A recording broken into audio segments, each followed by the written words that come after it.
Hey everybody, this is my thoughts on Rainbow Six 3 Iron Wrath. This is the second expansion pack for Raven's Shield, and was released in June 2005. It was actually in development for almost 2 years by Ubisoft Casablanca, before Ubisoft decided, hey, we're just going to release this thing for free on Vile Planet, and have them set up a key generation server thing, so they can give out multiplayer keys to people.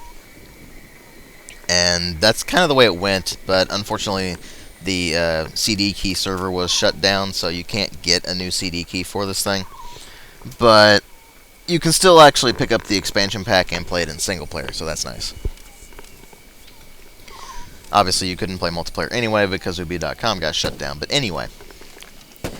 So the question with Iron Wrath is this thing worth picking up? Because the last expansion pack to Raven's Shield, Athena's Sword, wasn't really very good. And unless you got it in Gold Edition of the game, it really wasn't all that much worth getting unless you really liked the gameplay of the original and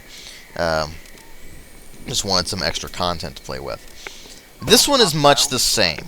It's that same style of expansion, where it's effectively a DLC that adds in its own 7-mission campaign and a bunch of custom mission and multiplayer maps, as well as some multiplayer modes and 6 weapons. So they did add some content to Raven's Shield. Unfortunately, you can't play this with Athena's Sword as well, oddly enough. I don't really know why, but you just can't.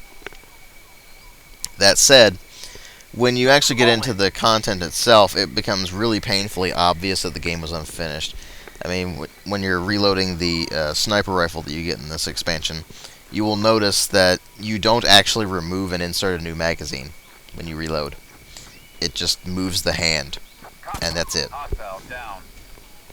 And that sort of thing is fairly common.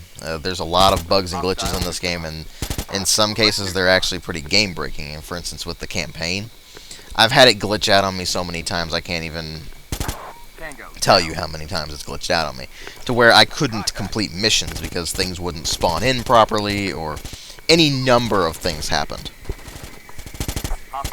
But that said, the campaign itself, I don't even remember that there was a storyline to it. It felt so unfinished, and I didn't really bother with it all that much because it was so buggy and had so many problems that I just didn't view the campaign as worth playing through. Instead, I basically just did the level unlock thing and used the campaign missions in the custom game. But what you do get is a pretty decent selection of maps. It's almost effectively a multiplayer expansion rather than a single-player expansion, and I think they really tried to emphasize that more.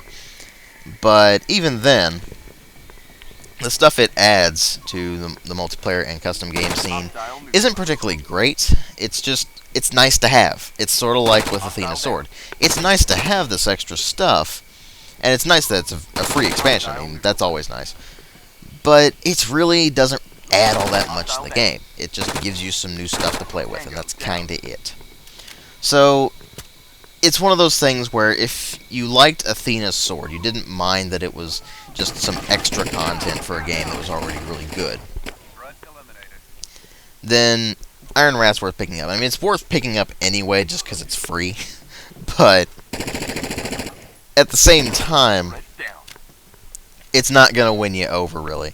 It's just kind of one of those things that's fun to check out and see what you can mess with and that sort of thing, rather than a legitimately good expansion pack. And to be fair, it was unfinished, so I didn't really expect it to be very good. That said, I also didn't expect it to have as many issues as it does, where it can render the campaign unplayable if it wants, or the weird frame rate drops that you'll get on some of the maps and stuff like that. But other than that, Iron Wrath's worth checking out on the basis of it being free, and if you already own Raven's Shield, and you liked Raven's Shield, and you liked Athena's Sword, then you might get something out of Iron Wrath. Just don't go into it expecting all that much. Thanks for watching.